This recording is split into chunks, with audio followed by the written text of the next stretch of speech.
Welcome back, Focus Learners. Today we're unpacking something incredibly specific yet massively impactful. We're looking at the March 2026 Special Cyprus issue. This was published by Turkey's National Defense University, specifically through their Ataturk Strategic Research and Graduate Education Institute. Now, this isn't just your standard academic journal. It's a highly curated strategic bulletin that serves as a bridge between historical memory and some really intense modern-day geopolitics. We're going to dive right in and map out exactly how this military institution views the past, the present, and the future of the Eastern Mediterranean, strictly using their own structural narrative. Take a look at this. To really grasp the geographical and symbolic stakes of what we're analyzing today, you've got to see this massive flag. It's the flag of the Turkish Republic of Northern Cyprus, painted directly onto a rugged mountainside, complete with the star and crescent. It's a striking visual anchor for this explainer, right?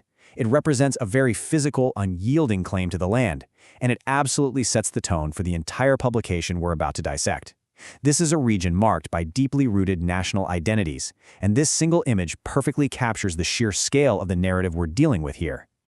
Okay, let's dive into this. Here's our roadmap for today. First, we'll do a high-level overview of the Cyprus Special Issue itself. 2, we'll look at the origins of the resistance. 3, we're going deep inside the secret TMT. And finally, number 4, we'll zoom back out to modern strategic geopolitics.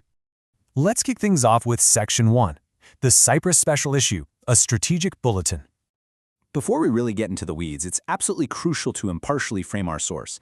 The emblem you're seeing here belongs to the MSU Ataturk Strategic Research and Graduate Education Institute.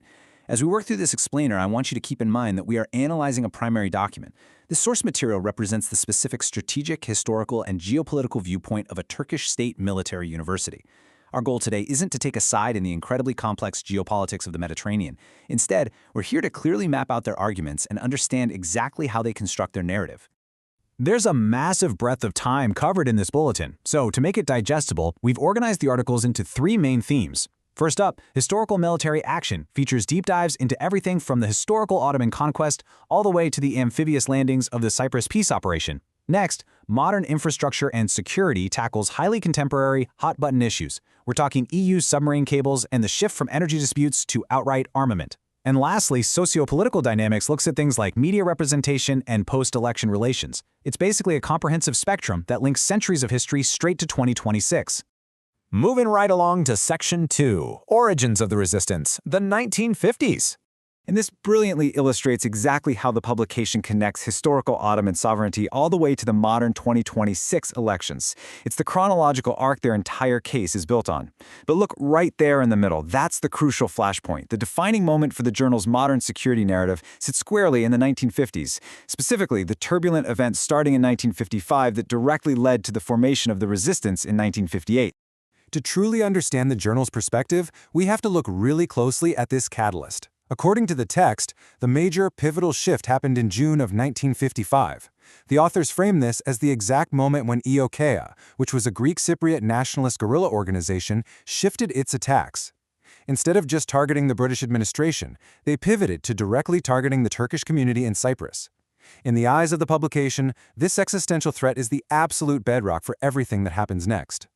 Which brings us to Section 3, Inside the Secret TMT, a Clandestine Defense. So right at the center of this historical narrative is the TMT. That stands for the Türk Mukavemet Teşkilat, or the Turkish Resistance Organization. Getting a handle on this acronym is critical, guys, because the TMT plays the starring role in the historical memory section of this military bulletin. Listen to how the editor, Mehmet Mertçam, specifically defines this group in the text. He writes, "The TMT is the defense movement, preventing the repeated systematic massacre, pogrom, and forced migration." The journal explicitly frames the TMT as much more than just a local militia. They see it as a vital national defense force. They even go as far as comparing their nature to the Kuvay Milli, the highly revered national forces from the Turkish War of Independence. Now, what's really interesting about this slide is the intense, highly symbolic imagery they chose.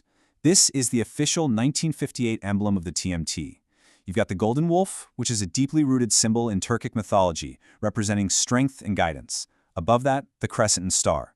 And right beneath the wolf, you see crossed swords, resting powerfully over a green map of Cyprus. This isn't just a logo. It's a profound visual statement of identity, defense, and territorial connection. But you know what's perhaps the most fascinating detail about the TMT in this bulletin? Their operational methodology. The text lays it out clearly.